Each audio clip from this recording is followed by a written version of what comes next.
G'day mates. I've been wanting to go through and do another tutorial video for a little while now. I had it on my mind while I've been working on my other mod packs. I wanted to specifically make a tutorial video for beginners, some people who maybe have played Gamma, maybe have played S.T.A.L.K.E.R Anomaly, just a standard version, and wanted to get into modding it and changing it and experiencing the joys and the utter hatred that comes from it. And I wanted to help you along. So I made a very simple mod pack for a S.T.A.L.K.E.R Anomaly 1.5.2. It's nothing flash. It's not meant to break the world. This is just something very simple that I put together with mods that I use and that I know work. And hopefully I can teach you and show you that that it's not scary or anything else. That it's quite fun to put together a mod pack, and the sort of joy you get from putting these things together and playing them, and then figuring out, you know what, I should probably do that too. And you start to mess with it a little bit. Kind of makes you feel like a developer when really you just suck like me at this sort of stuff. Just don't have the time to get into it. Anyway, I just want to go over a few things to begin with. The video down below in the description, you're going to find timestamps for everything along here. I'm going to do everything into segments. So like graphics, visual, sound, for all the installations of the mods that we're going to be using with this mod pack. I also have down there a link for this Google document. This is my simple mod pack. All of these names here that are in blue, when you have access to them, all you'll need to do is just press these and they'll take you to the relevant page. So you can go through and download all of these mods so that you can start putting them onto Mod Organizer 2. The other thing I wanted to mention too, that if you do want to get into S.T.A.L.K.E.R, the best thing you can do is go through and save, and then go through and compartmentalize all of your mods.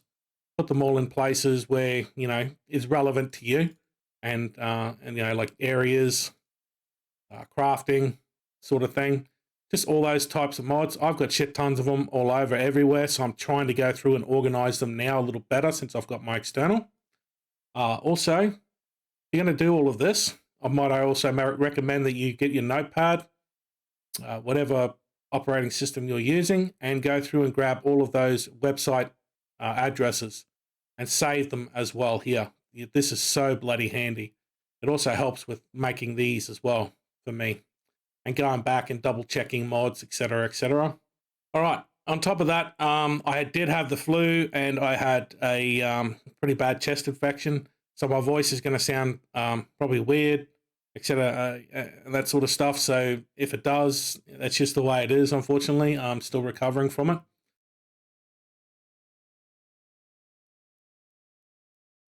First things first, we'll need to go through and grab Anomaly 1.5.1 and Anomaly 1.5.1 to 1.5.2. All you need to do is just go through and click on the relevant link here.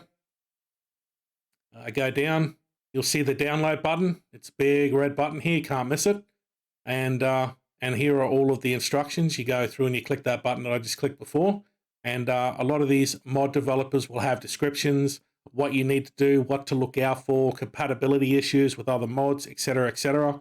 Always heed the advice of the mod creators. No one knows these mods better than the actual mod creators themselves, and I suppose a few of the best modders in their community also know very well as well. I'm certainly not one of them. All right. Now, overall, this mod pack will take about 30 gigs of space on your drive. I would recommend putting it on your SSD drive, and we will get to that once we go through this. I need to show you a couple of other things as well of how to get these particular programs you need for modding. So once you go through and get all of that, go through, grab the second one, the patch. Now, Mod Organizer 2, you'll also need this. I would recommend using the GitHub. I put it here just in case you play World of Warcraft, whatever. You use Nexus mods. You can probably go through and use that. For S.T.A.L.K.E.R, I've had nothing but issues with Nexus and Nexus when I was WoW player as well, so I don't generally use Nexus at all. I use GitHub. All right, and you're going to see here there's pre-releases. There's usually 1 or 2 sitting here. They're not what we're after. I don't think you can even access them anyway. What you're after is 2.5.0, this one here. Just go through and click on there. And then you can go through here and you can read through all of this, game support for certain games, in case you might want to go through and modify one of your other games that you have there besides Stalker. They should have some pretty helpful information there for you. But what we're after for right now is the actual install file. If you go down the bottom here of this particular page, you're going to see mod organizer 2.5.0.exe. That is the file you want. Go through and download that. Okay. The next one we're going to need is the modded XE file, the Mr. Demonized one. This guy does incredible work. There's already a few mods on there as well, I believe. It's the shaders, scopes, and first-person death, and a couple of other things that are also included within this modded XE. So there's a couple of things we never need to worry about. But there's a lot of information here for coders. There's also change logs and everything else. I'm pretty sure there's a lot of information here for you if you know what you're doing with coding, etc. The file that we're after is here, just on the right-hand side here under releases. Let's go through, click on that. And then you're after this particular file here, S.T.A.L.K.E.R Anomaly modded XE, and whatever the current date is. So you might be watching this video a month later. This will definitely be updated quite a few times before then, okay? So grab that one there. The other one that we want to grab straight away as well is Anomaly modded configuration menu, the MCM. We definitely need this particular mod. So just go through and download this as well. This will, that link that was on here, right here, will take you to this particular page. If I can grab my stupid, oh, it's up there. All right, the MCM is very important for quite a few mods. Maybe not a lot of mods in this particular pack, but later on it will certainly come in handy for a lot of mods. It basically just allows you to add in more modifications of your own to that particular mod. So when a mod creator goes through, creates a mod, they allow MCM to be usable with that particular mod. It means you can go through and either change keybindings, change particular settings, and just basically modify that mod to what you want it to be. So not all mods have this, but all the major ones, all the big ones that everyone uses, pretty much do. Okay, very important to get this.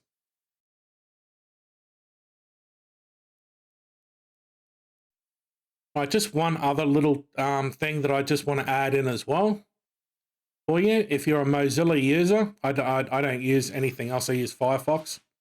Go through and go to your settings for your particular web page of choice and scroll down until you find a download section. I would highly recommend that you change this so when you're going through ModDB or the ModDB site itself, in the add-on section, you're going to find a lot of mods that you can go through and use. Ooh, what's that? Old World Gunslinger first part. Ooh. Well, I'll be having a look at that later. Sorry. You can go through and find all of these mods through here. If you go through and you click them, you want it to go through and download it directly towards a particular folder. And in this case, for me, it's new Anomaly install. This is where I've been going through and sorting out all of my mods into particular areas. It'll appear down here, and then you can just go through and modify them from there.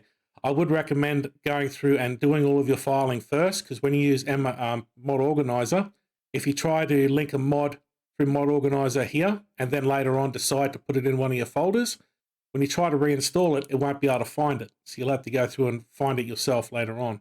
But we'll get to that when we get to it, eh?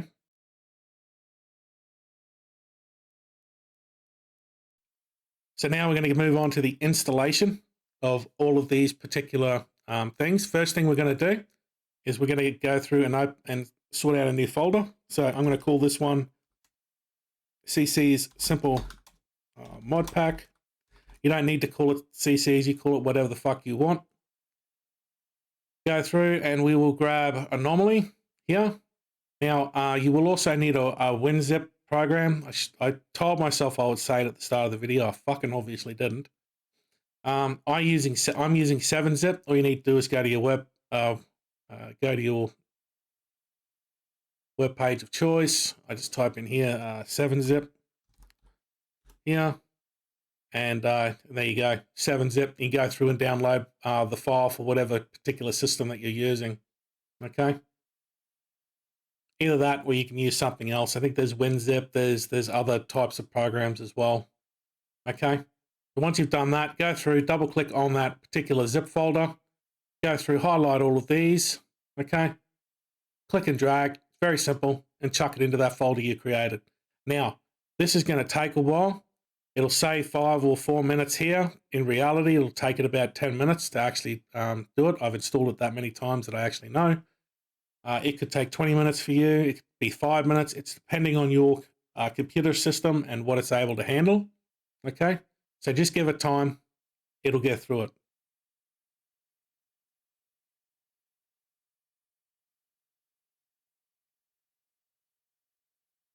Awesome, that's all done.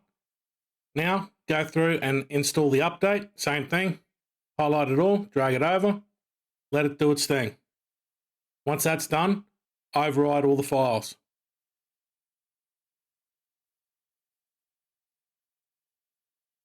Place all the files. Yes, indeed. Okay, that's done. Now, before we move on to anything else, we'll need to go through and at least start the game once. So use the Anomaly launcher here and double click it, and let's start it. Now, when we get to this screen here, you can select what DirectX you want to use. For this particular mod pack, it's going to be between DirectX 11 and DirectX 10, I believe. Let me just re-look at some of these mods. I'm pretty sure DirectX 10 onwards, you should be fine. DirectX 9 and 8, unfortunately, will not be usable. But if you know which mods you can't use, you can just also uninstall them and then continue on as normal. Right, debug mode, that's for just being able to use developer tools while you're in the game. Essentially, you could go through, change the weather, spawn in gear, spawn in mobs, etc. Now with the shadow map, with my particular computer, I normally go through with a 4 these days. I go max. So whatever you're able to handle, whatever you think your computer's able to handle, go through and use that. But I use this for myself. I go full screen. It's 1920 by 1080p.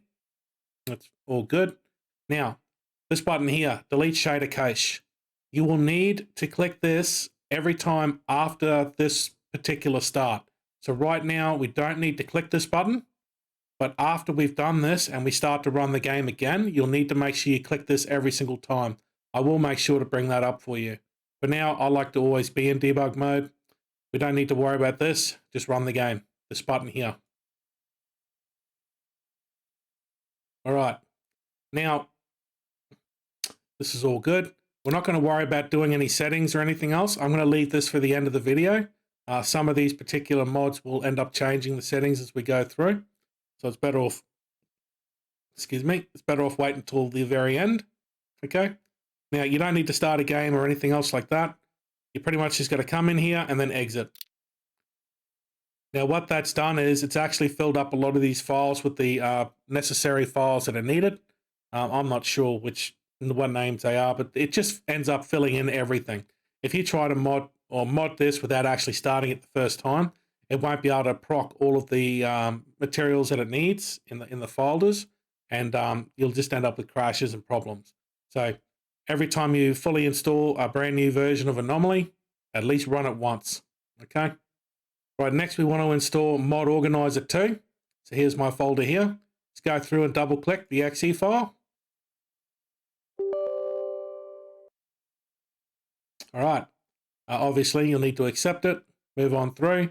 This is where it'll be putting it on my drive. This is my SSD drive, and my external is E drive.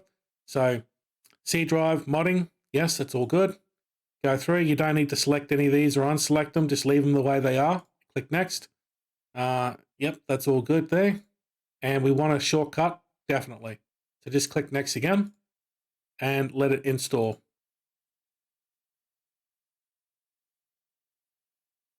All right, now that that's done, I'm just going to shift this shortcut down there. That's where I like to have it. All right, we're going to launch Mod Organizer. Although, what it should do, it should come up with another screen. I don't know why it's done this on mine. probably because I had obviously had these beforehand. Obviously didn't get rid of my cache. Where was that? App data. Ah, I didn't delete the cache. Anyway, it should come up with a different screen to this. Okay, so we'll go through and create a brand new instance. It should come up with something like this. All right, let's go through, click next. You're going to be creating a global instance on yours. We need to go through and browse for the folder that we're going to be using. So it'll be that folder that we created on C drive or whatever drive it is for you. So CC Simple Mod Pack, just double click it and just go select folder. Now we can go through and just rename this. I would highly recommend that you do. So CC's Simple Mod Pack. Oop. All right, next. I'm not too sure what all of these are. I just leave it here. All right, now let me just explain this. This here is a location of all of the mods and where they will be installed. In my case, you can see here it's going user, app data, local, mod organizer, blah, blah, blah. This was a real pain in the ass for me to find it when I first started mucking around with mod organizer. I could not for the life of me find the fucking file. It ended up being hidden. And I had to go through and find that particular folder and then unhide it and do all of that sort of stuff.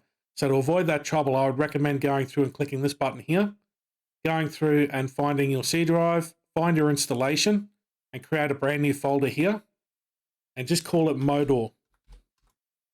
That's it. Mod organizer, and select folder. That way it's going to go exactly where you've set up your brand new S.T.A.L.K.E.R Anomaly install. Easiest way, and you'll be able to find it every single time. All right, we're not going to be connecting to the Nexus. I've already made my thingos clear about Nexus, and they made their intentions clear, I suppose, recently with Baldur's Gate, so fuck them. All right, launch a new instance. Finished. Now, it will come up with this on your web page every single time you do this. There's going to be advice on how to mod. You're going to see a whole pile of pages. It's advised that if you're just starting out to go through this and have a look. I have a look through most of it, not all of it, but it's entirely up to you. But that's what this video is for, I suppose. All right, we now have a fresh canvas from which we can begin our installation of everything. Right. We've got a couple more things we need to get done first before we start doing all of this. We need to go through and install the modded.exe file, and this is it here. As you can see, since I've been trying to make this video, maybe not here, but I have been trying to make this video over the last couple of days. I keep fucking it up. You can see there's been quite a lot of updates. This is the latest update here. So just go through and double click it because it is a zip folder. Same deal. All you need to do is just go through, highlight the entire lot, grab it, drag it, and put it into your installation. Replace the files? Yes. Now, what does this do specifically? A modded.exe file basically allows you to use a file structure or system called DLTX. I am not the best person to ask for a proper explanation on this. However, what I can say is that when you install a normal mod, so if I close this off now because it's installed, let's say I go to devices here, this one here. In one of my recent videos, I had this installed for The Lost World. Basically, it had some really cool animations for your detectors, for your anomaly detectors, for your artifact detectors. It just looked really cool.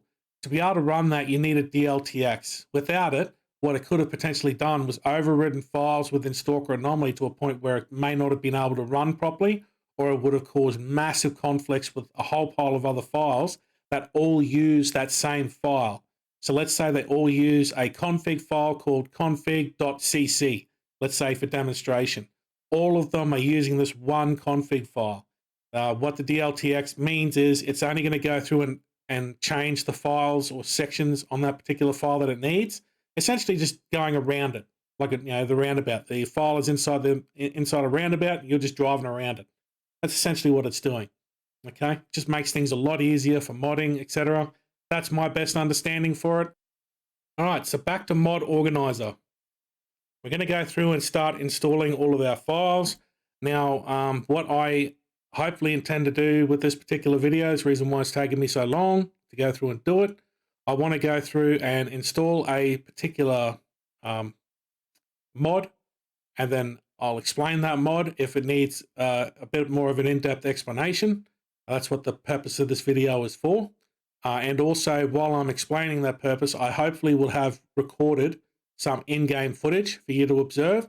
So I'll show you like what standard anomaly looks like and what the modded version with that particular mod looks like, sort of thing. So it'll be the standard so you can see, and then the modded. So you can get a much better understanding of what's going on with the mods. I am not going to sit here and claim that I'm very good at explaining shit.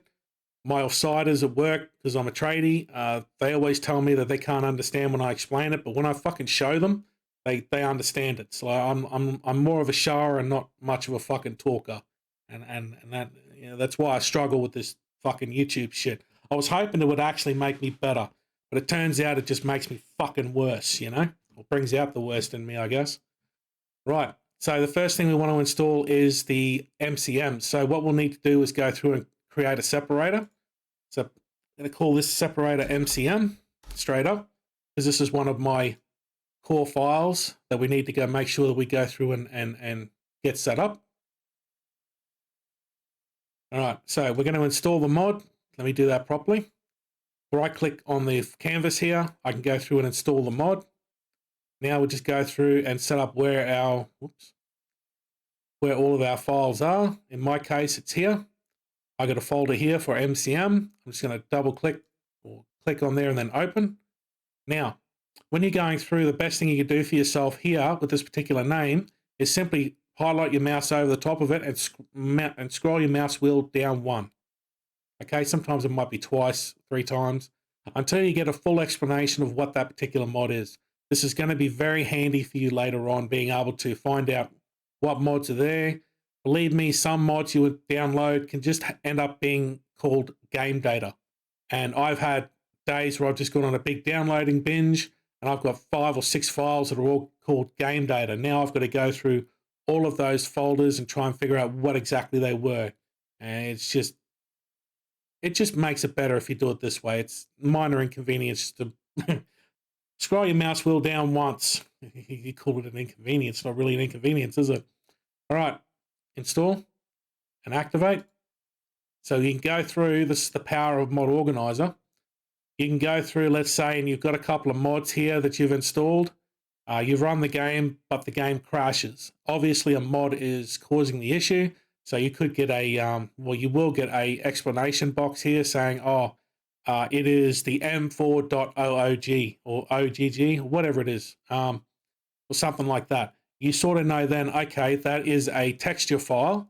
So what did I recently install that was a texture file for the weapons in S.T.A.L.K.E.R? Oh, right, it was this whatever file here. I can go through and just unclick it. That way it's deactivated. It's not going to load. I can run the game again and just test it.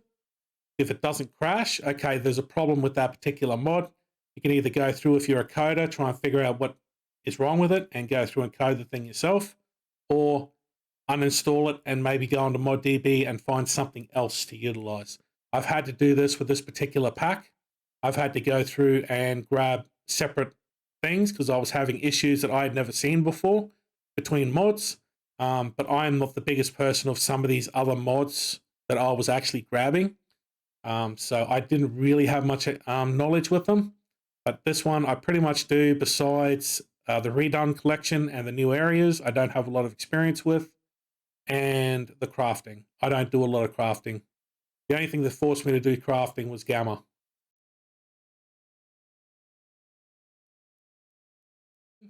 So right click on the canvas, create a separator. I call this one Graphixs. Okay. Ignore my spelling. That's just how I like to spell shit in a really weird way.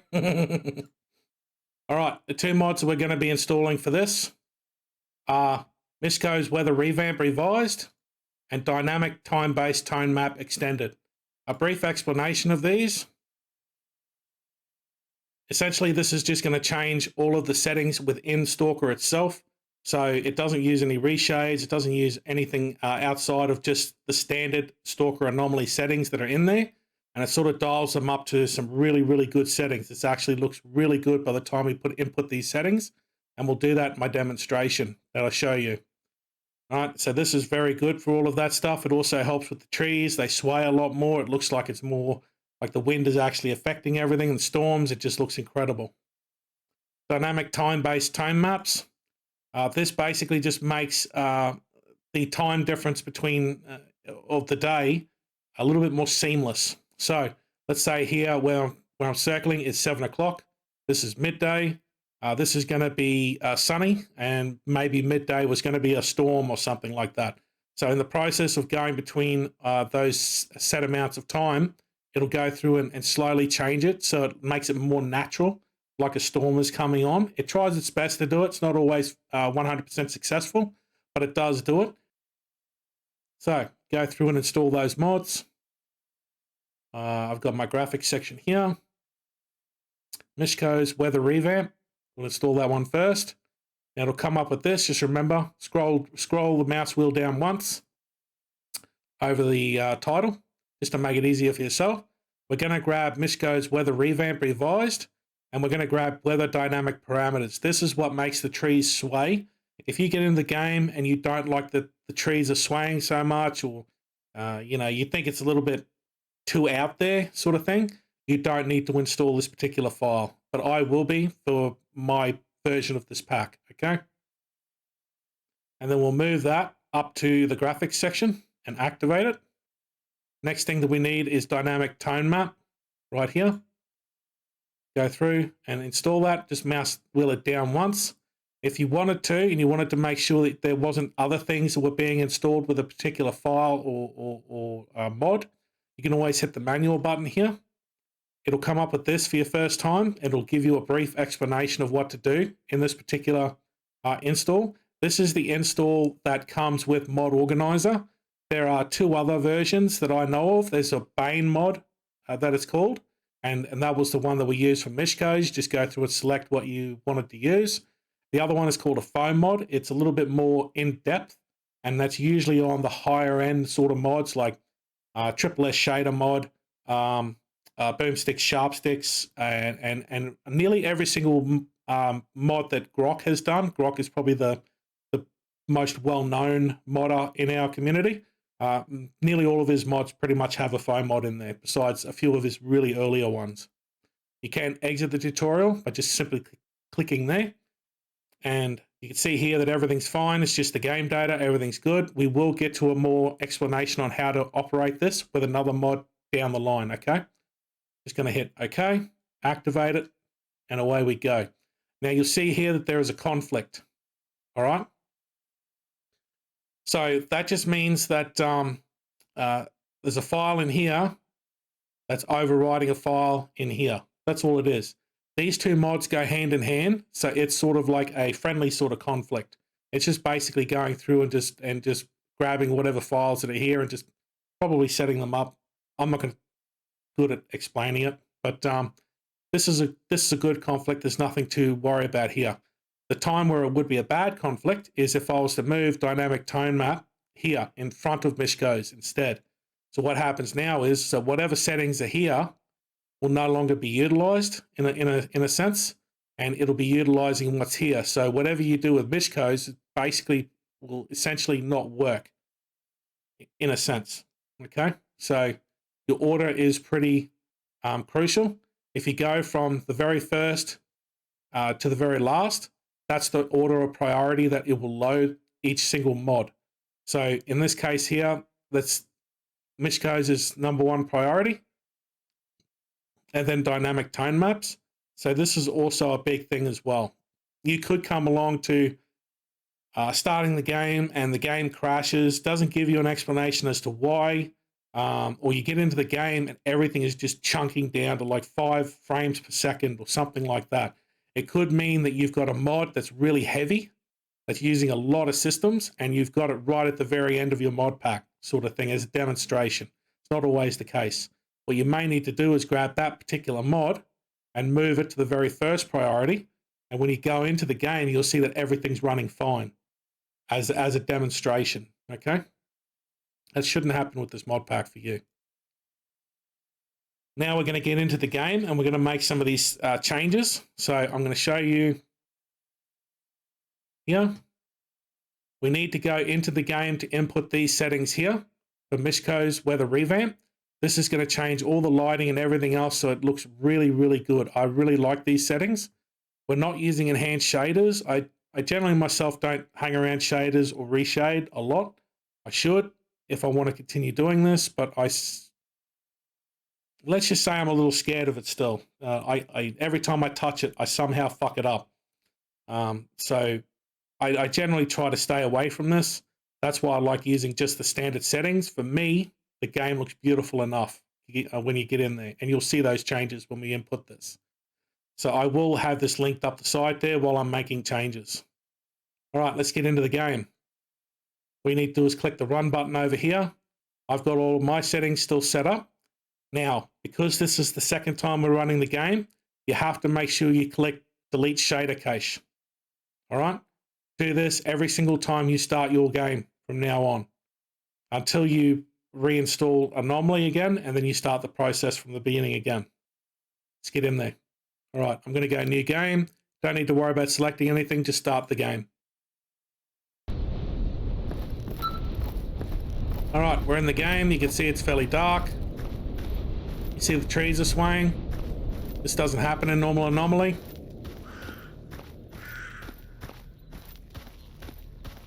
Right, I'm going to stand right here. I'm just going to go through and change the day to clear. Click on there. And you can see these are the settings currently for just a normal day. All right. Now, what you need to press to access, if you're going to input these commands, is the title key. So I should hopefully have a little keyboard down here for reference. It is just above the tab key and right next to the number 1 key, just below the escape key. Just click on that and you'll bring up this screen here. Now, when you're importing these particular commands, hopefully I've got it on the top right here. All you need to do is just use a reference name. You don't need to type in the entire thing. So if I go through and I just type in sun, you're going to see that it's coming up with sun shaft options and stuff like that. However, there is still a little bit you've got to go through there. So what I might do is I might go through and type in sun shafts, and now that narrows it down a little bit more. What we're after for the first one is just the minimum, and what they want is 0.02. So let's type that in. And you would have seen just a very slight change in the light just down below there. I'm hoping that this is pretty good. I might sort of aim up a little bit more. There. That might help see things a little bit better. So, sun shafts again. If I could spell sun shafts. There we go. Mode. And we want combined. So click enter on there. And do that there. And let sun shafts again. If you're curious as to what I'm doing, I should have said so. All I'm using is the up down key on your keyboard and then hitting the enter key to input my commands. Okay, so I'm going to go down to value here, hit enter. And we need to change that to 0.08, 0.8, sorry. 0.8 there. Now, we need to do saturation.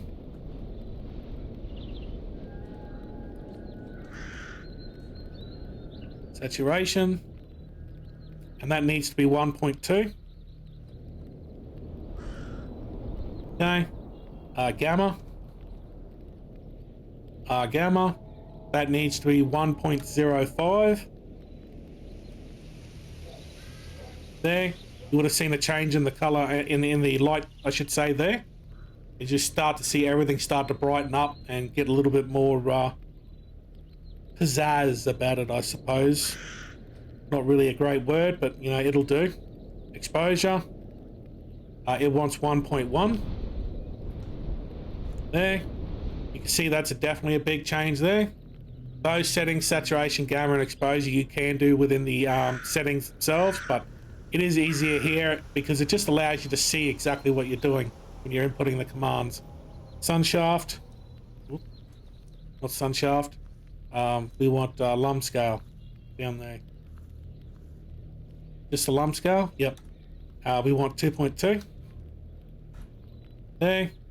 And then we want tone map. So TNMP.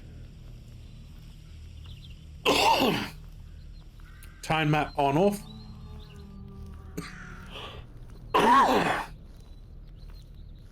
Sorry about that. Make sure you cut that coughing out, dude. All right. Number 1. And bang. All the settings have been input. And the game looks pretty cool.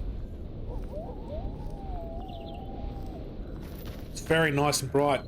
Let's say we change it to cloudy. Still looking pretty good. Sun rays are breaking through.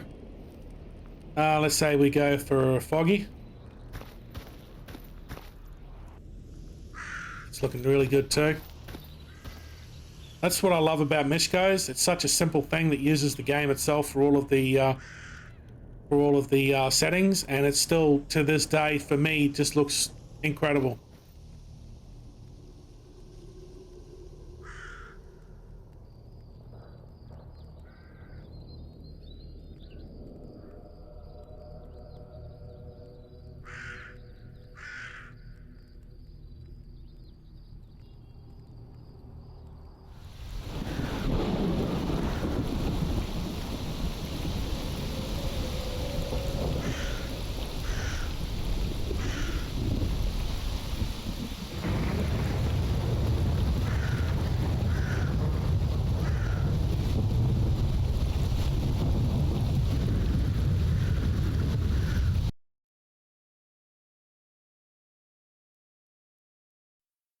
The next separator that we want to input is visual. Right there, it's just below MCM, just above MCM, sorry. There. And the next mod that we want to install is, Cinematic VFX Particle Effects add-on. I've been using this for quite some time. I really like this particular VFX. Basically, this just adds a lot more smoke to your gun. It's like you'll see smoke coming out of where the shells eject and out of the front of the gun itself. You'll see a lot more particles on buildings. You'll see blood effects, a little bit better blood effects on bodies and stuff like that as you're going through. I really like this. It's pretty much compatible with nearly everything. And you can see here it also changes some of the anomalies too, like the burner anomaly. I think, yeah, the electro as well.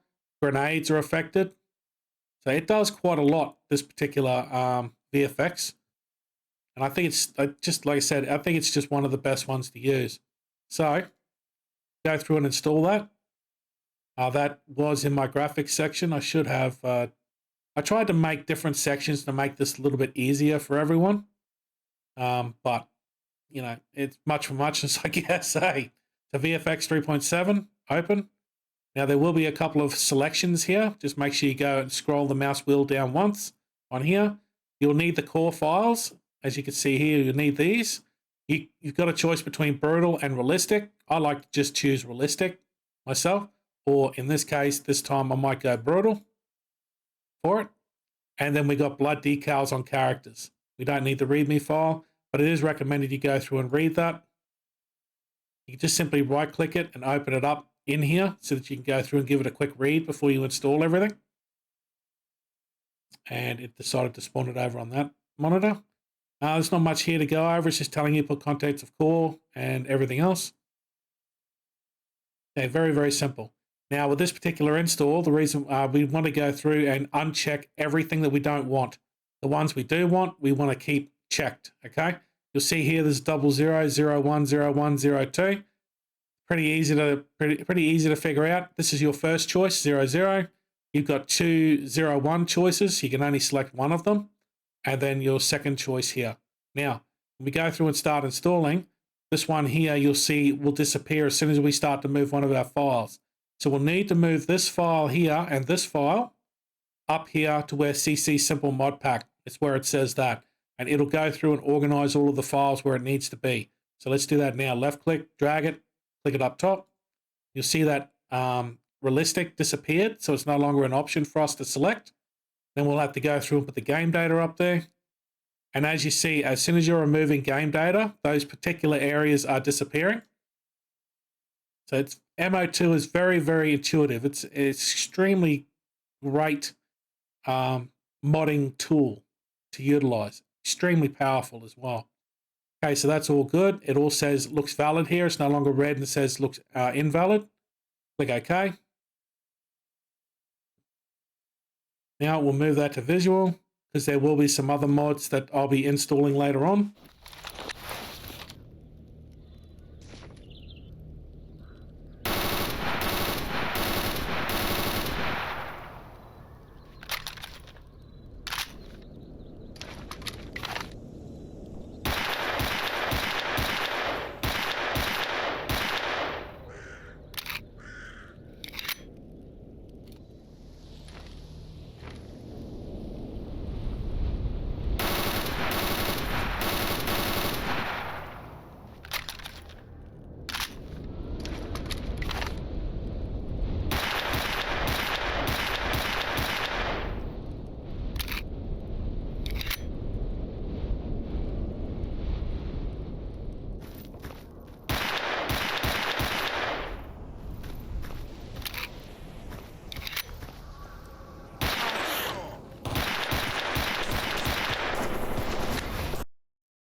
The next ones we're going to install are Vanilla Weapons Resmoothed and Relensed. This was a mod that was just recently released.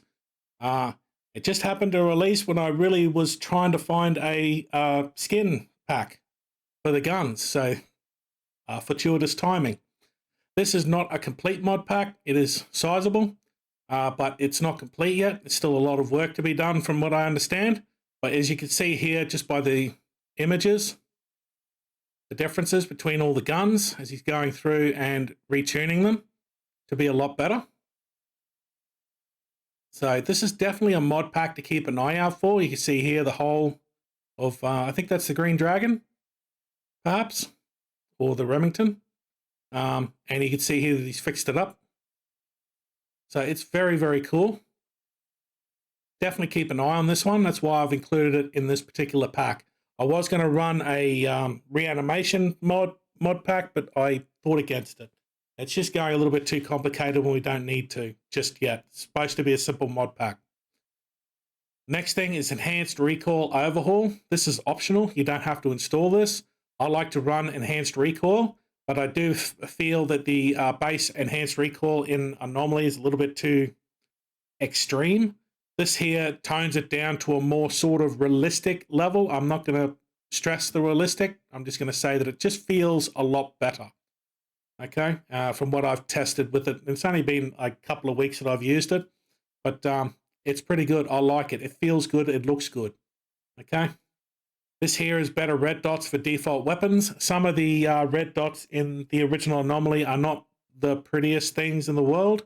But this here so far has impressed me quite to a large degree. As you can see here, just by the demonstrations, it's a lot better red dots on your weapons. This doesn't cover scopes like long scopes, etc. This just covers the red dots. That's it. All right, let's go through and install this. This one separator is called Weapons.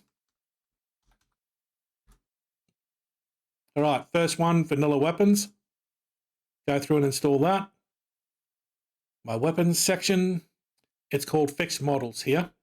So you can go through, sometimes you're going to have this, where the file name is not relative to the actual name of the mod itself. So what you might want to do, that's why I left it this way, so I could just show you.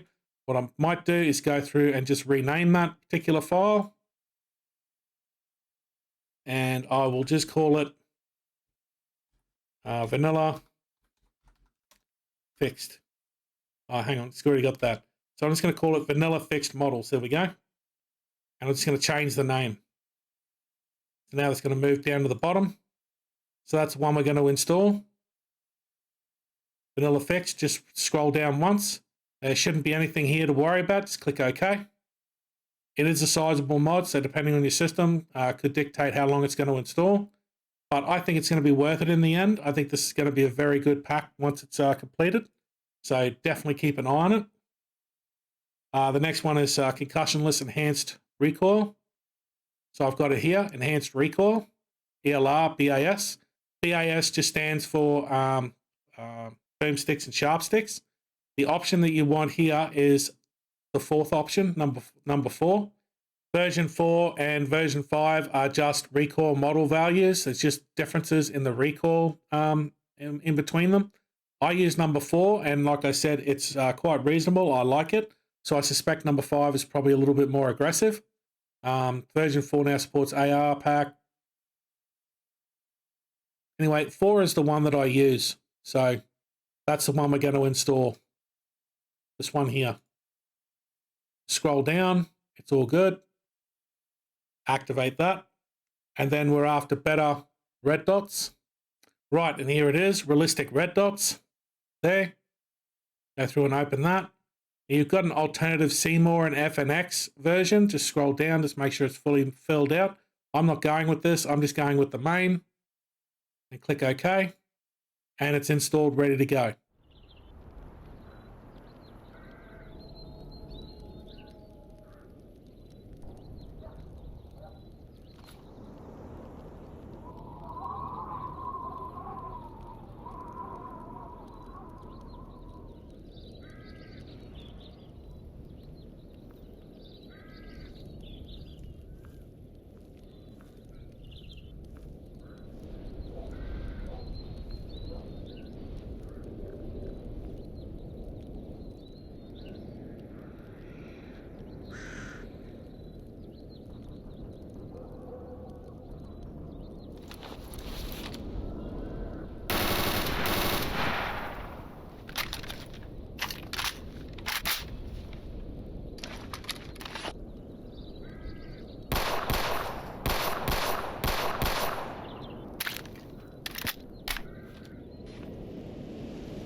So next is UI. The mods we're going to be installing from that is Simple GUI and Crooks Faction Identification UI. This basically just changes everything about the UI. It adds in the dynamic conversation, so you'll zoom into the character. It's got a special sort of modified version of it compared to the original mod. And there's many other things that it does inside the game. Changes your title screen that you get when you first load up into the game. It's pretty good. You know, it's a very good sort of simple sort of HUD thing. Comes with crisps, icons. Comes with a lot of things. So it's a perfect package for what we want. And Crooks Faction Identification, we will be using a texture pack for the models in the game, so all the enemies and stuff. And you may or may not have trouble identifying those particular things compared to what the original kind of looks like. So this is here just for that sort of fact, so that you can sort of see who is what and where is what. Okay, so we're going to go through and install them now. Create a separator for UI. And we'll go through and start installing. UI. God, I've got a lot of shit here. Simple GUI. There we go. Now, it's come up with this again, has it? Okay. There's quite a lot here. We don't need to worry about screenshots for the factions, but there is a lot of stuff here. So we'll go through here and uncheck the ones that we don't want. So we'll want inventory, menu, and HUD. We want the background. We want the dialogue dynamic UI. That's the word I was after. Dialogue. We don't need to worry about the patch because we're going to use the one that comes packaged with the mod itself. I should just scroll down one. There we go. The cursor is pretty cool. Yeah, we definitely want this fire mode checker. I actually like this one quite a lot. So if you didn't want to use any of this other stuff, you could probably just install this on its own. Grok's depth of field. We don't want depth of field at all. You might, but that's up to you. Depth of field basically just means whenever you're aiming with the gun, all the outside of it will be blurred. And I think even the reload, when you're reloading the gun, the background will be blurred. It's so annoying for me having that. You may as well just have, what is it, motion blur? that everyone hates universally, but developers still put in regardless. Only if you've got an ultra wide screen, I suppose you'll probably need that. We want the Crips icon, but we want it for vanilla, not HD. Trade menu darkening, yes, and this font is actually quite good too. I like it, so we won't want this one. And that's it. So now we're just going to go through and start transferring all this game data, as I said before, over to where it's going to go. And now you can go through this and install them individually if you wanted, but there's no real point. Everything here works pretty well together. I haven't actually seen any problems with it at all. And there we go. All installed, ready to go. Let's click OK. It's fairly sizable. It does a significant amount of work, this GUI. That's why I selected it. All right, now there is a conflict here between this and Anomaly mod configuration menu. I think I may have shown it. I should hopefully show it here just quickly and circle around it. Basically, you'll see an add-on section in the center of the screen that's been added to S.T.A.L.K.E.R Anomaly. What this does, it's got its own sort of adaptation for Anomaly mod configuration menu. All the wording like start game, load game will appear on the right-hand side. So it's just sort of patching it so that it goes over here. Let's say if I was to put it here, I'm not going to say that that it would happen this way. I'm just saying like as a demonstration, and that's sort of how you're looking at ordering your conflicts and stuff. Hopefully that helps you see a little bit more into conflicts. All right, we'll leave it there. Next one is I got to refer to my thing. Actually, I only just woke up. Yes, this is taking me quite some time to record. Crooks. I actually have to record this while with the air conditioner off, which is not good in Queensland because it's fucking hot right now. Otherwise, you're going to hear a blaring aircon. All right, there we go. All right, we don't have anything to scroll down to. Now, if you want smaller patch display, the patch will appear on the bottom left-hand corner, or if you've played Gamma, you'll understand where it is. You can move that patch wherever you want it, but I like it where it is. It's non-invasive. It's still pretty cool where it is. It's simple to see. If I'm staring at the center of the screen, it just sort of sits in that right sort of location of your peripheral vision. So it's pretty good. But you can opt in for a smaller patch if you like. I'm half blind, so I wear glasses or wear a hearing aid. You know, I'm pretty well fucked. So I need it as large as I could possibly get it. There is a patch for Grok's body health system, but we won't be using that. Okay. And that is it. I hopefully have got some demonstrations running through and just showing you simple GUI and the crooks and stuff like that. And we'll move on to the next subject.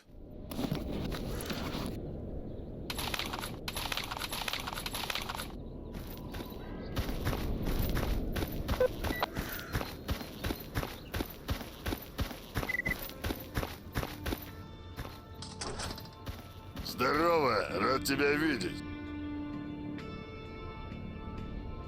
Так, что интересует?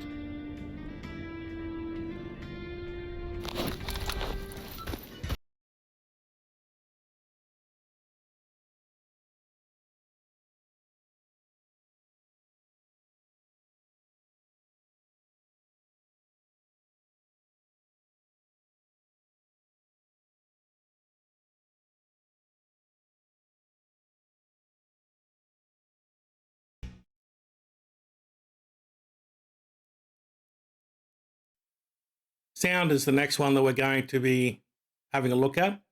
So we've got Grok's better sound for Anomaly. That's pretty much a staple. Even Gamma still uses it. And I will show you some demonstrations of sound. We're going to be using the Dark Signal standalone weapon audio.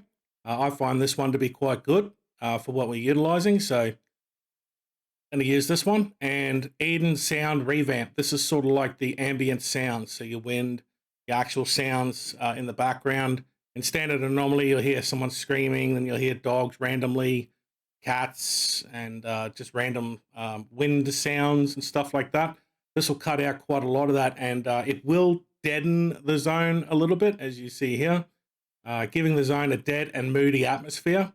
I actually like it. You may not like it. You could always go for JSRS for the sound itself, but it's up to you. But this is the one I chose for this particular pack. Okay, we're going to go through and install these. We're going to install better sound for Anomaly first, because we will have to do a couple of things with this. So let's get that out of the way first, shall we? So let's create a separator, and we'll call this one Seemed. Okay, sound. Install. Better sound. And Grok's better sound for Anomaly. Now we'll come up with this option here. However, we need to go into manual for this particular mod, okay? So within the manual section here, you're going to see several selections. We don't want these. We don't want the bin. And we don't want the open AL soft either, okay? We just want the game data. The game data is the only thing that'll be installed. We don't need to move it, so it should be all good, okay? Just click OK. There. We'll activate it. Now, we'll close this off, and we'll need to open up our folders here. And we'll need to go into sound here, and we'll need to open up the zip folder for Grok's Better Sound for Anomaly. I might just go through and delete this just so I could show it. I just realized I still had that there. All right. Let's open this up. First of all, we'll need to grab the bin folder here, which are just sound folders, not going to mess with the graphics or anything else like that. We need to click and drag it and put it into your install, wherever your install is, and let it replace the files. Okay, so that's done now. That's the first part. Now I'm going to open up this PNG file here, and we'll come back to this in a minute. Now there is a README file here. You can open this up and have a looky at it. This is going to tell you everything that you need to do, but hopefully this video will just help you out a little bit more, because it can be a little bit confusing. We'll grab the Open AL Soft bin here. We'll click and drag it, put it anywhere on your desktop that's visible at the moment. I'm just going to place it right here. Okay. Double click it open. Now, the file that we need to open within accordance to the README file is here, AL Soft Config. Open up this folder here, and then we need to execute this particular application here, the AL Soft config. So we'll double click it, and it comes up with these options here. Now yours is going to differ from mine. Mine is already set to Groks. It's been set for years now. Okay, now here is the PNG folder. This here needs to match this here. So go through and change your settings so that you get to what Grok has put down here as the standard. And the next one that you'll need to change is the HRTF, this one here, this tab here. And everything that's here needs to match whatever you have here. Okay? Once that's all done, click apply, and you're good to go. All right? I was about to close that off and not realizing it's up here. Fucking age, mate, age. All right, and now everything is operational and good for Grok's Better Sound, okay? So we'll close that off, and that's that particular file done. I don't think we'll need this open anymore for a little while. All right, now we're going to go through and install, let me refer to my cheat sheet over here, Dark Signal. That's right, Dark Signal. There, Weaponscape Audio. All right, now I chose this one because it's a good one, because it comes with quite a good selection here of stuff, and quite a few things that means that I don't have to go looking for it or adding another mod pack to this to get the same result. So we'll go with the main file here. We'll need that. We're going to grab the Alternate Footsteps version 2 as a bonus. We're going to take that as well. We're not running Blindsides, and we're not running BAS, okay? So we'll take them off. But we do want the weapon rattle, definitely. All right, so we'll go through, same thing. Just go through, grab the game data, put that into the folder there. Now it's all valid, it's all good to go.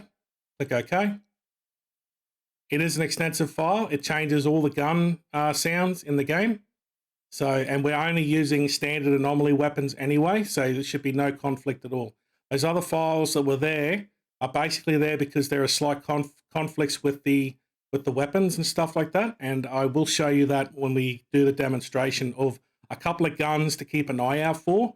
Whenever you're installing a gun sound mod, these ones are typically the ones that will get missed, and they'll sound completely off, but they won't here. Next is Eden's sound.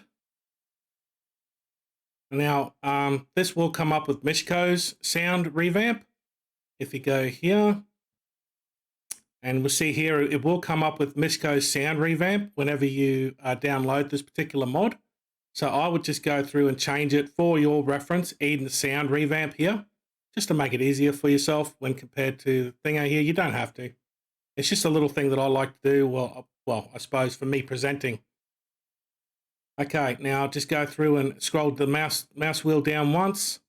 Now, there are a couple of modular files here that we can add to this. We don't need the player footsteps because we're already using that from weapon sound dark signal. So we'll get rid of that, and then we'll install everything else. Now, ambience, well, that's just a general ambience around the place. It will make the sound, I think I already showed this before. Sorry if I'm showing it again. It will be dead and moody. Yeah, no, I did. So ignore that. Age, mate. Music. Now, I think this will be guitar tracks, and it may also be internal game sounds as well. Just the sound volume on. I'm not overly 100% sure, but I have heard some different guitar soundtracks I haven't heard before, so that could also be from this. All right, we don't need the README text, so that's all good. Shouldn't be too much of a strain on the system. And now we'll go through and add that on. Now, there will be a conflict here, this here. Now, this did give you the option of footsteps. I believe it's just the footstep is still within the config file itself, and it's just the config file conflicting with here. It's not actually operating or doing anything, so this conflict is negligible. It's only small. It's just a simple config file thing. Okay, well, that's what I hope it is. I could be wrong. Modder could tell me that I'm wrong. So anyway, we're going to go in and show you some demonstrations of the sound from standard anomaly to modded now.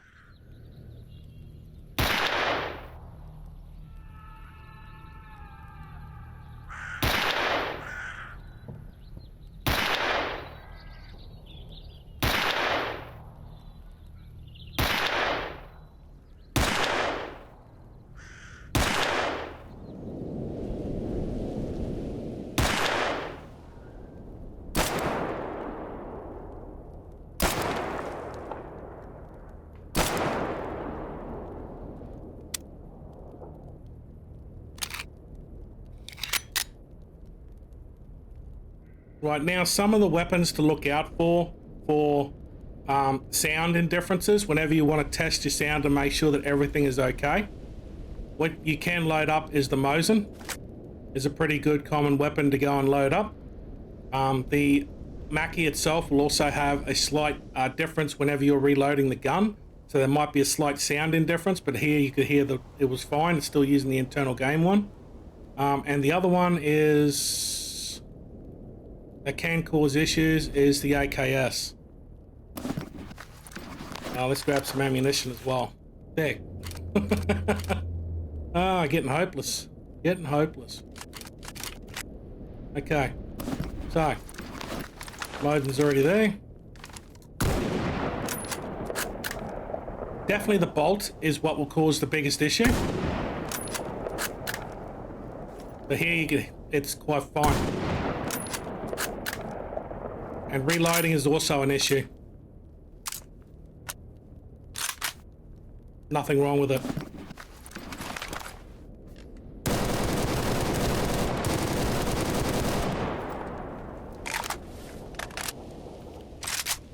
I had my heart off. Sorry. But yeah, that's it.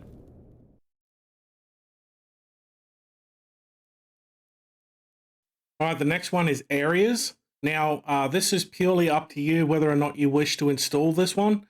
I have not fully tested these myself properly. So it's down to you, especially the new areas, Prom Zone. I have been in there and had a look around. So Prom Zone, Grimwood, and Yushni. You get the point. You see the fucking name there. Yeah, so I haven't done these. Now, this is the Southern collection or the redone collection. So it's basically going through and they've gone through and redone the stalker spawns. The smart terrain has been extensively modified. Basically, they've done a lot of things with the AI, essentially, or the A life, if you want to call it that, with this. And for what I've seen so far, it's really good. It's pretty hard to not install these, if I'm going to be perfectly honest. It really adds to the game. It just makes it so much better.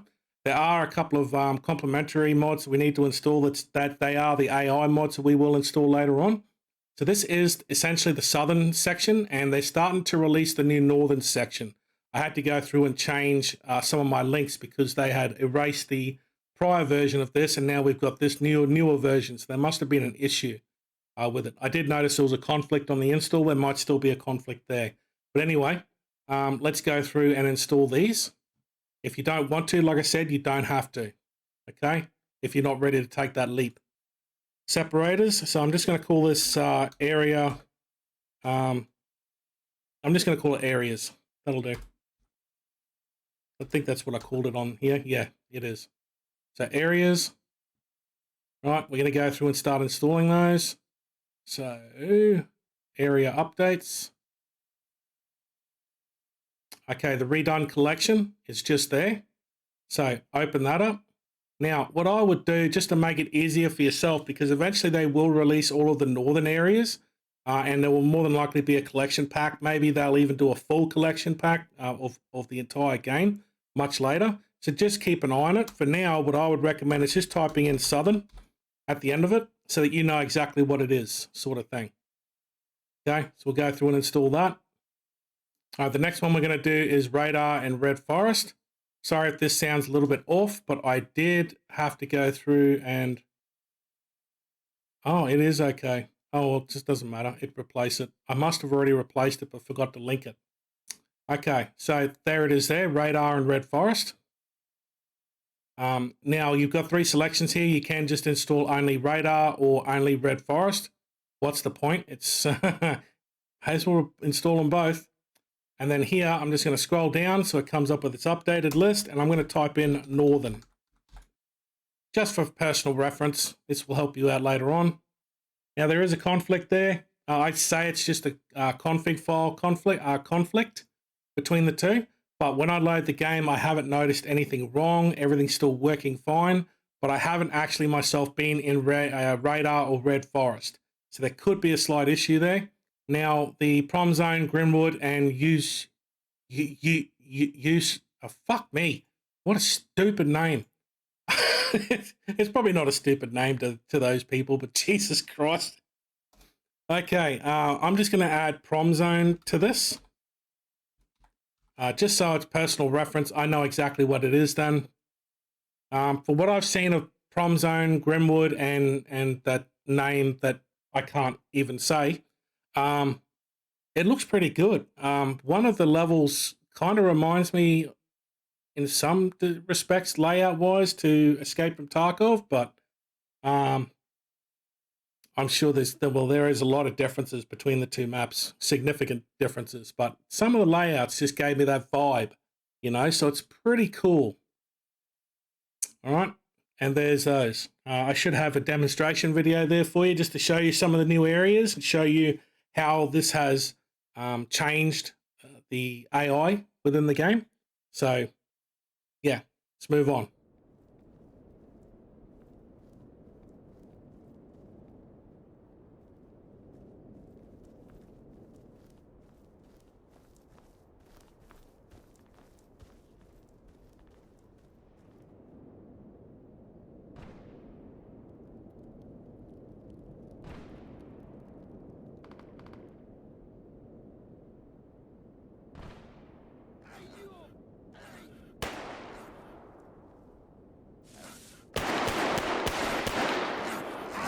Ты что, ты урод?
Next is textures area. So we're just going to be modifying the areas themselves. So the buildings, the trees, the grass. So we're going to be using global texture rework optimized for the buildings. This is pretty good mod. The prior version was just GDR, but there was some heavy sort of requirements required for it. But now this one's optimized. It's actually a lot better on the system from what I've noticed on stats wise. This is hefty, so this is optional. This area, this particular section. So if you choose to go through and download it and install it, that's cool. Like I said, the overall installation will be 30 gig. And now we got items grass tweaks as well. So this will be the trees, the grass. There's several options here: spring, autumn, winter, and summer. The one I like to use is summer. It's not so different to the original, so it just gives it that original sort of look. Spring is very bright, very colorful, saturation. Autumn is sort of dead. It does look pretty cool. And if you wanted that dead zone feeling, and I myself like the dead zone mod, this gives you that feeling as well. Not as superior as dead zone is, because dead zone also does the buildings as well, makes it all rusty and everything else. But dead zone is, I don't think you can actually get a hold of that anymore. But anyway, let's move on. So we're going to install separator. I'm going to call it textures and write down areas. There we go. And we're going to install that through textures and GDR optimized. Okay. There is no downwards. Everything's good here. Just wanted to check that and make sure. All good. This could take you a while to install. It is a sizable file, so just bear with it. All right, we'll activate that, and now we'll install Iden's grass tweaks, this one here.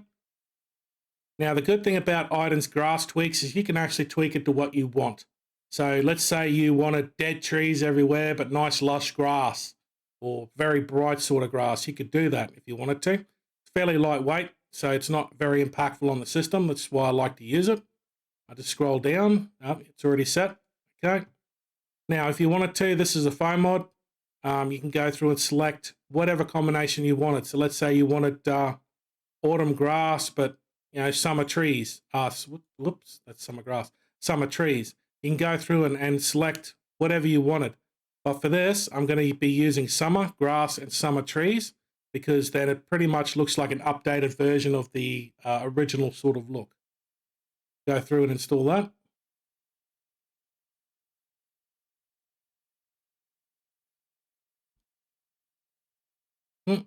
And I should have some demos there to show you as well for this. Fairly simple to install, all good to go.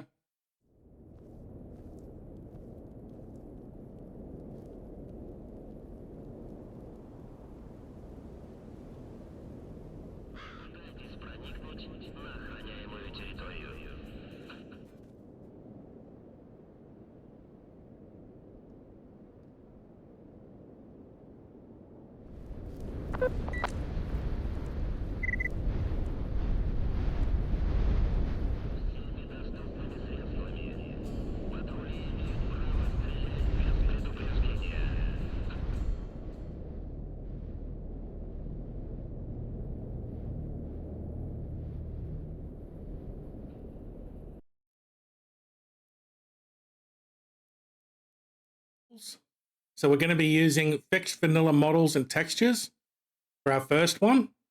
And our second one is Dux's Enumerable Character Kit, or DIX for short. Now, this is a fairly sizable one. This is your main good one. This kit is not compatible with HD models, so don't try to mix the pair. It's just not going to end well for you.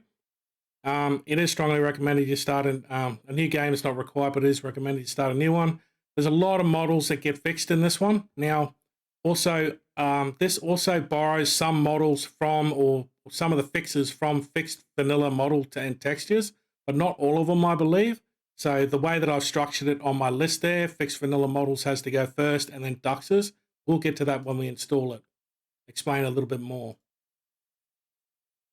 So separator, let's go textures, models, there. Go through and start installing them. Fixed vanilla models and textures. That should all be good. Should be nothing to worry about within the manual section.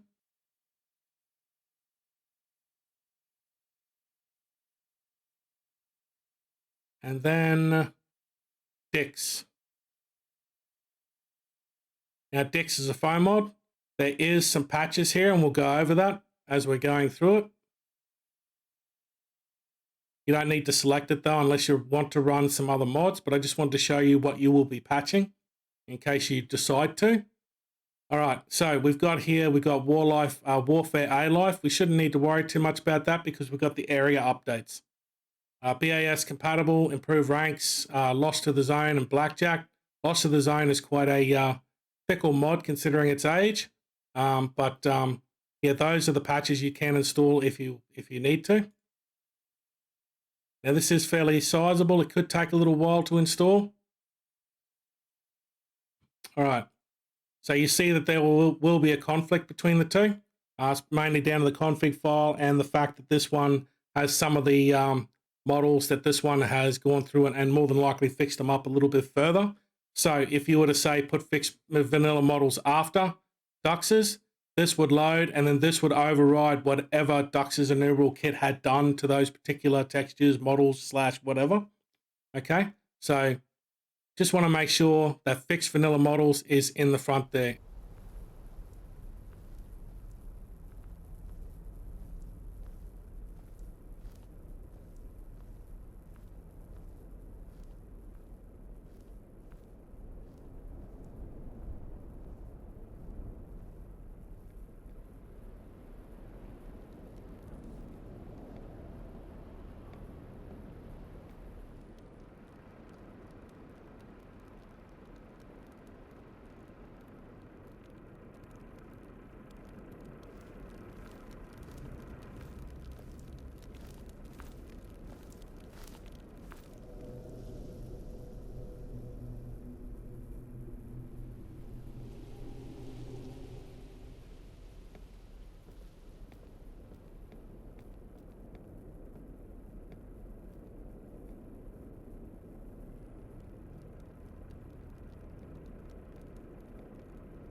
So the first one will be Food, Drug and Drinks Animation, FDDA. This just basically adds in animations for like Tarkov, you're using a bandage, using your first aid kit. The skinning is different. There's an animation, there's a backpack animation, there's also a pickup animation as well. So it just adds quite a few things in there when you're eating food, drinking. It's quite good to have there. And the other one that we're going to use is the headlamp reanimation. I was going to use some other animations there, but I felt they were a little bit too complicated. So I think I'll just stick with the simple for now, okay? So we're going to install these two. Create a separator for animations. There we go. All right, let's go to the animations section. Now we're after FDDA. The latest version is 1.7 here. I recently downloaded this new version.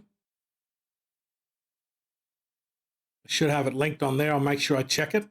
So you got the foam mod here. Just scroll down and you'll see the full name there. You can get, if you wanted to, alternative SIGs animations created by, this is the long version of the cigarette. It's up to you whether you want to install it. I'd like to because, you know, I'm a smoker and I hate seeing this character bum puff. Pisses me off. Anyone bum puffing pisses me off. So just go through and install there. All right, and that's good. Next one is the headlamp animation. So Anomaly headlamp here. Go through there, do that. Just scroll down once and okay. And it should all be good. And I should have some demonstrations there. This is very simple, very quick, very easy. Should be some demos there to show you the difference.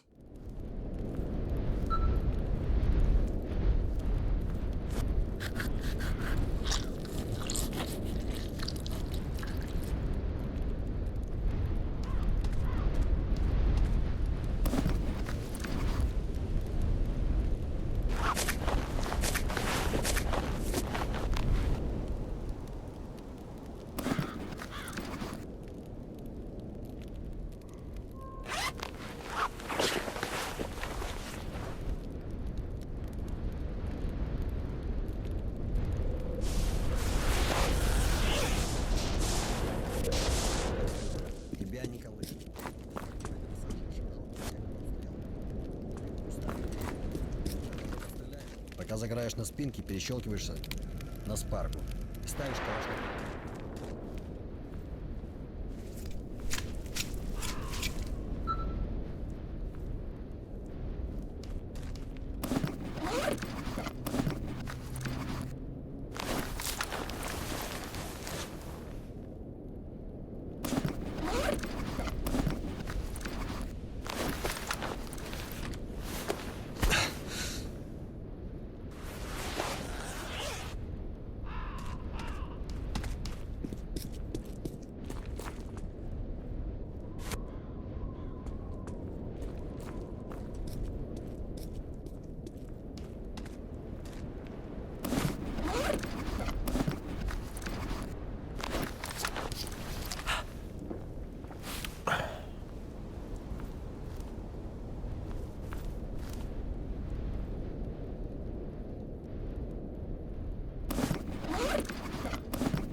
All right, the next section I call game.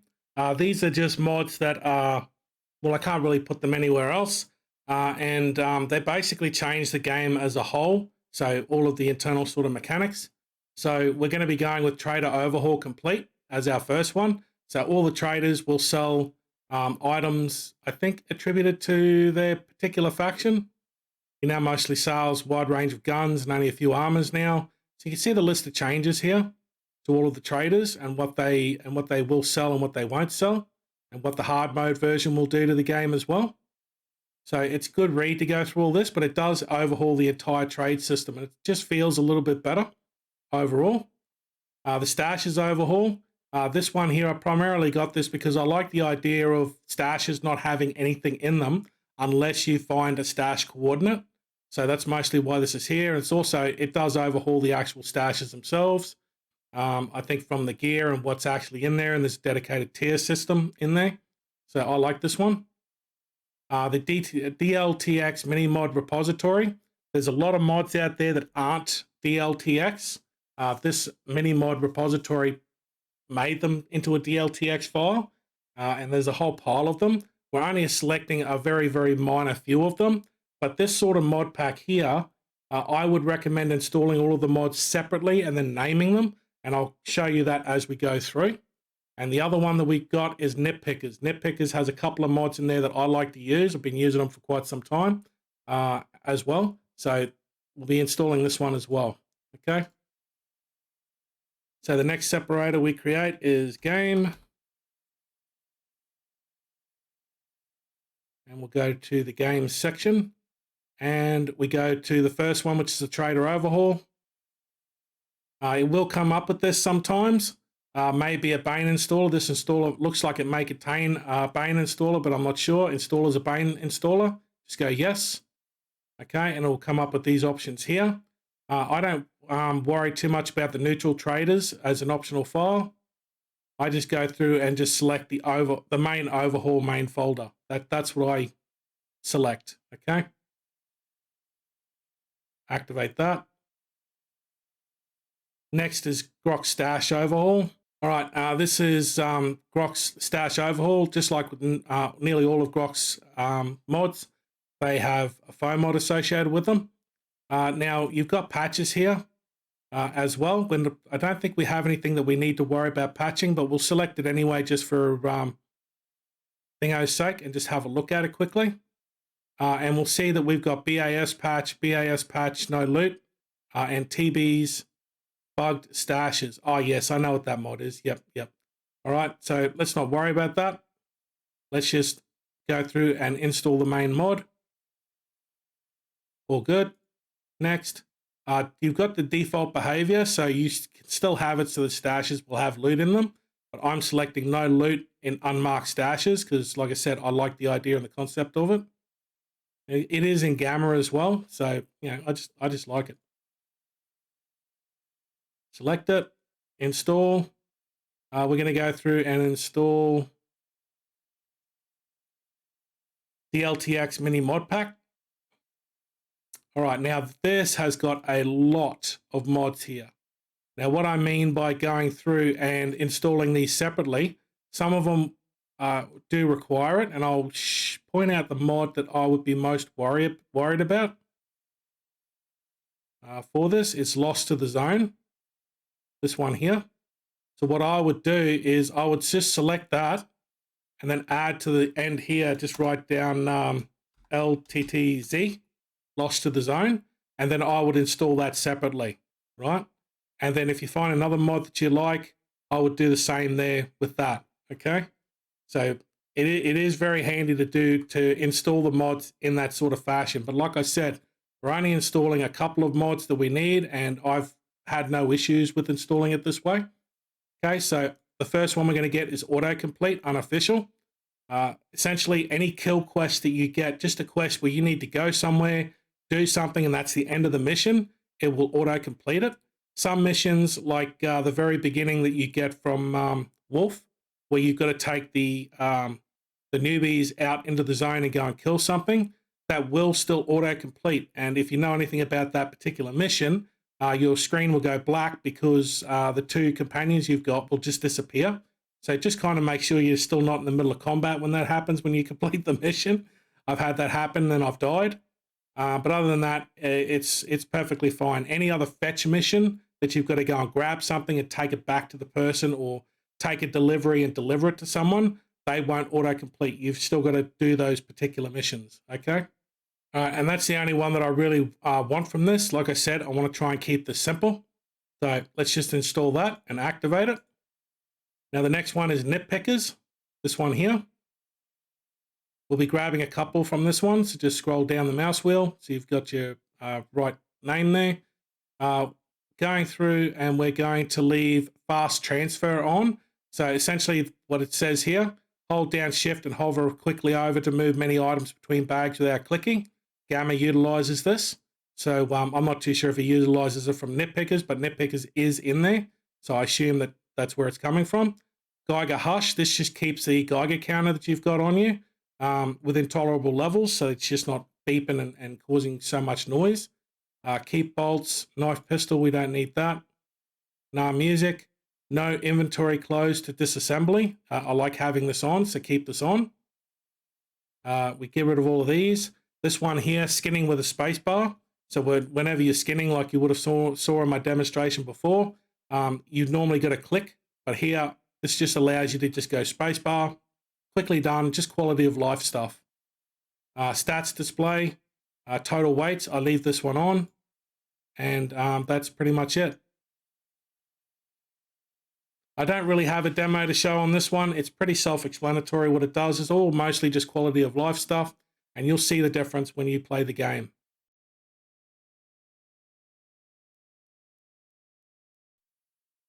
All right, the last two sections are AI and crafting. Now, the crafting one is optional for one of the mods, and that's the revised crafting recipes, which is this one here. I haven't fully tested this. I'm not too sure overall what this does completely. I'm piling these two together because I really don't have good demonstrations that I could show. To some degree, it's just going to be a lot of time waiting for things or trying to find these things happening. But I will try my very best to explain them as best I can. So as far as I can see here, these just make the crafting more realistic in a sense. So the items that you're using is more akin to what you would be creating. So that's essentially what this mod attempts to do. Like I said, I'm not a big crafting guy. The only time I crafted was through Gamma because, well, you've got to craft in Gamma. So I don't really utilize this myself, so I don't really have any good things about it, but I thought I might include this anyway because I want to go through and test it. Okay, crafting info, pretty much necessary. I really like this mod. It basically just comes up so that whenever you got some junk items, you might think about selling them, you just highlight over them and it'll bring up a little bar there showing you down the bottom there exactly what could be crafted from that particular junk item. So you're not selling something that could viably be important. Gamma also utilizes this. Night mutants. This just makes it so that at night you've got more chances of night mutants spawning. One dangerous mutant squad each level every 30 minutes. That's why I said time-wise and just random, just trying to find these things. That's why I don't really have a good demonstration. But just know that this does happen. And I have run into, I think one time there when I was running through, I ran into a squad of bloodsuckers. I thought it was just the two. And then his mate started showing up and piled on top of it. And I was, well, I think you can guess. I was pretty much fucked. Now, semi-radiant AI, what this is, it's still basically going through its process of getting everything done and still working on the mod. So the biggest things that it does do is vanilla jobs with the highest priority sit at the campfire. So he tried to make the smart terrains feel more logical with guards and patrols and stuff like that. And you would have seen the demo for the areas update. That also increases the guards, and they have their patrols as well. So this sort of complements it. And those particular area mods also recommend that you use night mods and semi-radiant as well. Okay. Plus, with this, with the MCM inside the game, which we'll go into the next section, you can also set some of the NPCs to go and sleep at night. So let's say in the course of Loris and Xenotech, Loris is the only one that goes to bed at a set amount of time. So he's the trader in Cordon. And Xeno is usually up all night, 24/7. In this case here, what would happen is like I said, I haven't really gone through testing this properly yet, but Xeno would go through and probably go to bed at the same time as Loris. So you wouldn't have access to any traders at all. Not too sure what would happen to Sidorvich, but like I said, this will be a time thing for me to go through and have a look at all of the traders and see what happens. So these two are recommended, and everyone in the modding community is using it. So I would say it's probably a damn good thing to have on. Okay. So the crafting, like I said, is optional. This one, not so much optional. This is pretty good to have, period. But this one is the one that I haven't really tested properly myself. This one here, I have seen it, and I have had them on for quite some time. But if I'm going to be honest, me keeping in my mind to notice it is I haven't really done that too much. But I have noticed certain things from memory, okay? So let's go through and install these last two sections. So the first one that we want to create is AI. And these are very simple mods to install. They're nothing too serious about them. So we go through and grab Night Mutants first. Just scroll down, install, activate. And then we want semi-radiant AI. Go through and install that. Should be no conflicts with those. And the next separator we want is crafting.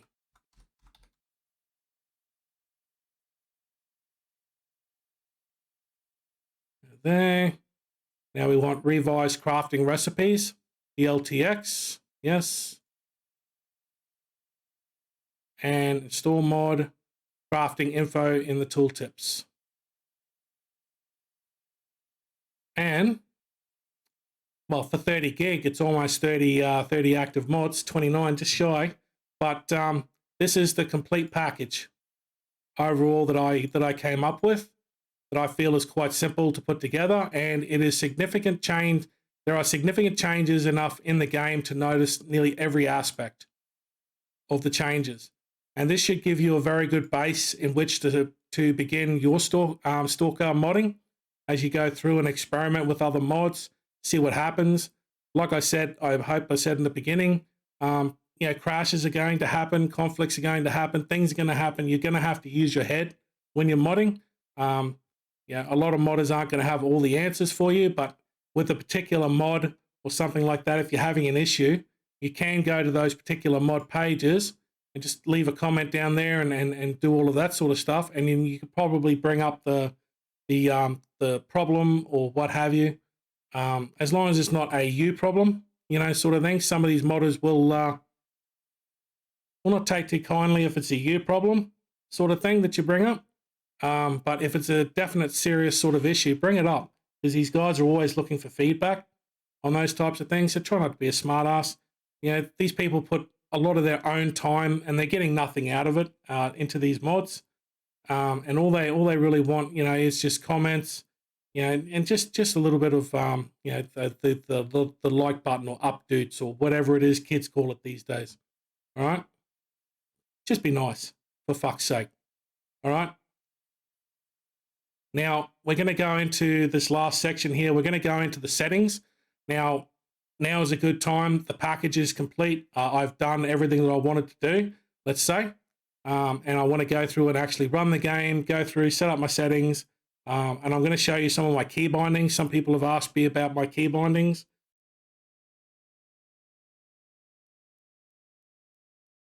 All right, here we are. We'll go to the add-on section and we'll have a look here. Now, like I said, I really do like the font that's used, but it does sort of mess this up a little bit. But it should be pretty easy to know exactly what you're looking at. Now, this is crafting info, tooltips, dialogue UI, so you can actually go through and change how far it zooms in. If you're a little uncomfortable with how far it zooms in, you can do that. Distance-based zoom on there, so you can go through and play around with a lot of these settings and the camera focus on the PC. So you can modify this to however you want. I use default. I'm quite happy with it. I've got no issues with it. Dynamic tone map. Don't really play with this unless you really know what you're doing. The default that's already set up there should be fine. Like I said, it meshes well with Mishko's. They both work hand in hand, so there should be no issues between the two. Okay. FDDA settings, from what you saw in the demo there. I myself personally do not like the backpack animation. It pisses me off. So I don't really utilize this.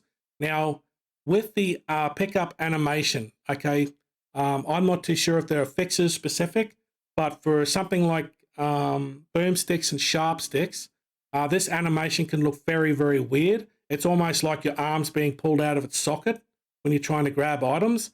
Now, there's definitely a field of view issue between boomsticks, sharp sticks, and FDDA. I don't know if there's a patch. There could be a patch out there for it. I haven't myself really looked into it because I'm not really a boomstick, sharp sticks guy.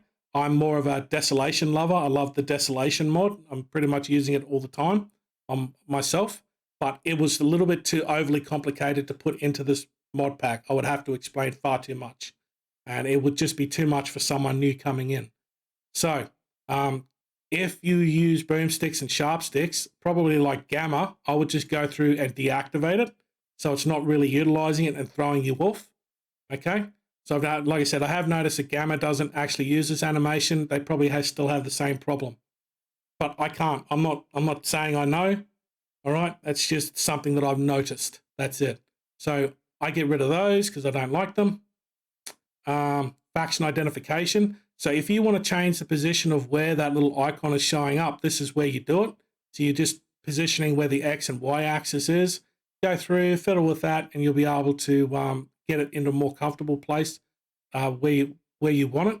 You got your identification speed and all the info that you will gather from that particular person. So you must learn the name. So here I've got to actually talk to the person to know what they are, know who they are. Bit of a problem if they don't want to talk to you, but you know, that's just the way it is. You could always turn that off. So that's down to you and what you want to do. Okay. Fire mode checker. I like the version that comes with which mod was it that installed it? Oh yes, it was Simple GUI. Sorry, I actually really like this one. Now, when you're in the game and you want to change your fire mode, you got to make sure you change you click the button twice. Okay, a simple click will just show you what you're set at, okay? And a double click will actually change it, okay? Semi-radiant, here is where you can set up whether the mechanics go to sleep or the medics and the traders. You can go through and tick all of them. I like to have it on myself because I think it's pretty cool. You can have when they sleep to and when they sleep from here, and it's in 24-hour time, so military time. Now, EFT aim rattle, that is just the sound that's going through and being used. So I would activate both, okay? Just so you've got that sound going on. And I think that's it. So just go through and apply. So that's everything for the MCM that you can modify. As you saw, we installed a lot more mods, but not every single mod has an MCM compatibility. They're basically just straight, this is what you get. and you pretty much, that's how you've got to take it, sort of thing, okay? Now, as for settings, now if we go through and we go to advanced, first, I'll just show you my FOV that I like to use is 75, and my HUD is 45 usually. That's where I like to have it, between 45 and 50. Most mods out there, gun mods, will recommend between 40 and 50, so it's a good idea to get used to that FOV, HUD FOV for your guns and stuff now, because a lot of them will always have it at that. It's sort of like the FOV that I think Escape from Tarkov uses quite a lot, so a lot of people really like that field of view. Now, if we go to advanced, I'm going to show you some of my settings. Now, I actually set the FPS limiter to 60 myself. I should have probably done that while I was recording. I completely forgot. That's fine. I do this because of recording. I don't have the money to pay for DaVinci Resolve, so I can only process videos at 60. So for yourself, you could set this to whatever you want. I do have issues with my monitor, so I have the vertical sync on. Rendering distances, I leave this as standard. Distance shadow culling, you kind of need that. Object detail and texture detail, I do turn this up just to 1, and then I turn this up just to the 1.3. I always like to just have this sort of diagonal line. Filtering, I have it set for 4. Anti-aliasing, I'm happy with it at 2. Some mods require that you turn this off, so make sure you read the description, because majority of your problems, let's say, especially with desolation, the problems with that, with when you're aiming with a gun and you're getting a black screen, is because of this setting here. So some mods actually require you to turn this off, okay? SMMA, I just leave it as what it is.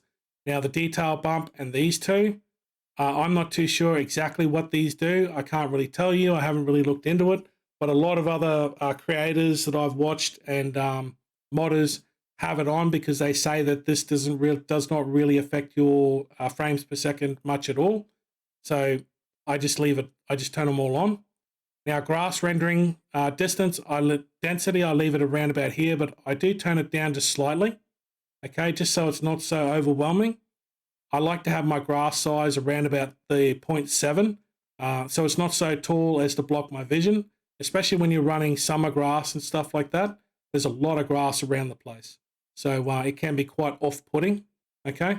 And grass rendering distance, around about the 100 is fine for me. For you, you might like to see grass at a longer distance. You could always turn it up, but just remember that grass is your biggest hit on your frames in the game. The higher this is, even with a mod like Idens, which takes barely anything of your CPU's power, won't save you from this setting. Okay, so you've just got to get used to the fact that at distance, you're not going to see grass. You're just going to see undetailed mess of ground, sort of thing. But that's just the way S.T.A.L.K.E.R is. Okay, till S.T.A.L.K.E.R 2 comes out, this is how things are going to be. All right, gloss, I like to turn this down to 0.5. I leave it at 0.5. I'm quite happy with it there.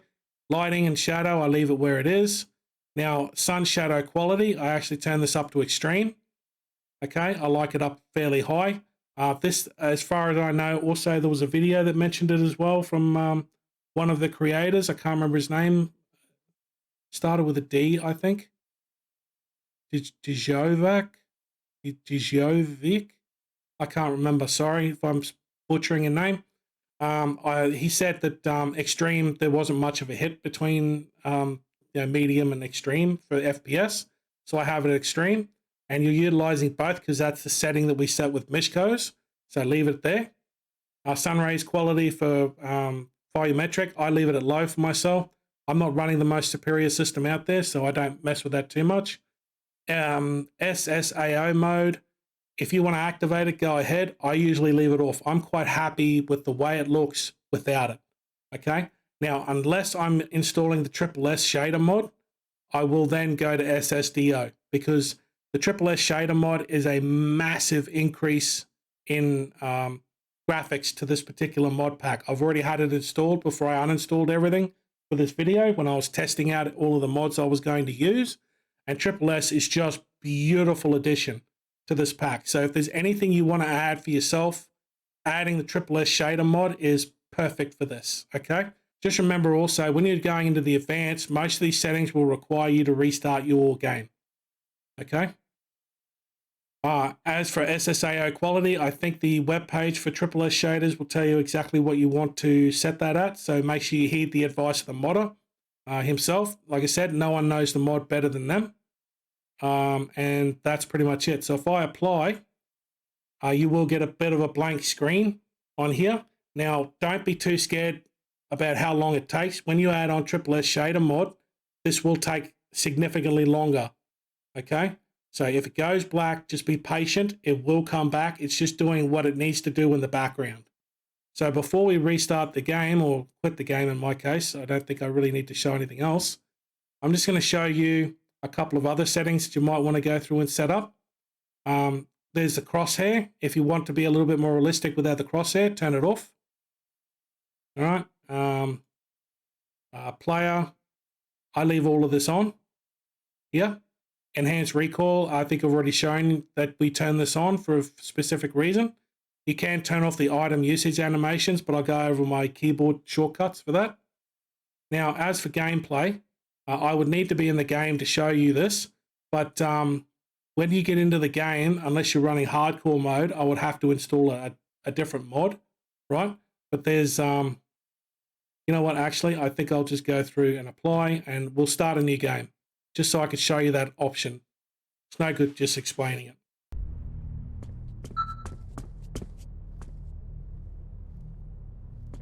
Oh, I have my hearing aid off too. All right. Okay, here. All right, now we go to the settings and we'll go to gameplay. Now that I'm in the game, there is a one that you want to sort of turn off. And this is the anomaly detector sound.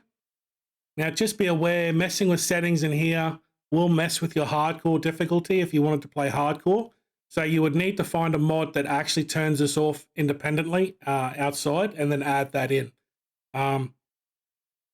I think I've tried looking for the mod again, but I haven't been able to find it. I know it's a weird name, but it's going to take me a while to actually find the mod. But for now, if you're not running hardcore, just remember to turn that off because it is annoying when you're hearing it, when you're near a thingo. Plus, it just sort of, for me, it just ruins the realism because I'm not really playing the original Stalkers where it's more acceptable. Here, this is Stalker Anomaly. I don't like it being on. The zone, I think generally everything should be good here. You can change your mutant population factor and your Stalkers population factor from here. But because we've installed the area mod, that should be controlled by those. It should be a lot better, I should say. Okay, so you shouldn't need to mess with this, but if you wanted to increase it, you can. Just remember, the more Stalkers you have, it's going to really affect the mutant population. And the more mutants you have is really going to affect the Stalker population. So as in, one or the other is going to get wiped out if the equilibrium is skewed too far in one direction. All right. And apart from that, I'm just going to apply that and then go to the controls so that you can see what I set up. All right. So in general, I go through and I did turn down my mouse sensitivity just slightly.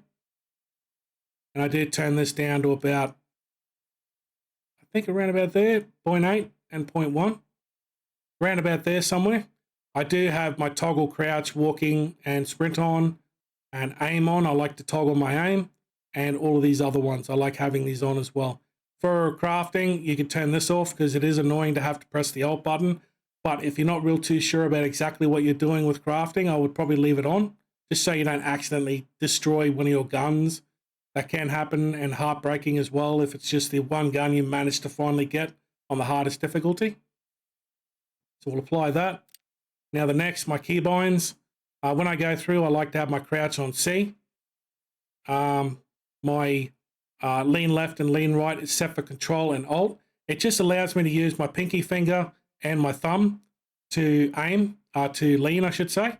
And then my other three fingers, the the A, W, S, D keys, you're still able to utilize that while leaning effectively. And then after that, it's because you've now got Q and E open, firing mode, next firing mode is Q, and then raise and lower is E, just so you don't piss off people. And tab is my inventory. Apart from that, it's pretty much pretty much it. All the other keys are pretty much the way they are. Thanks for watching. See you next time, eh?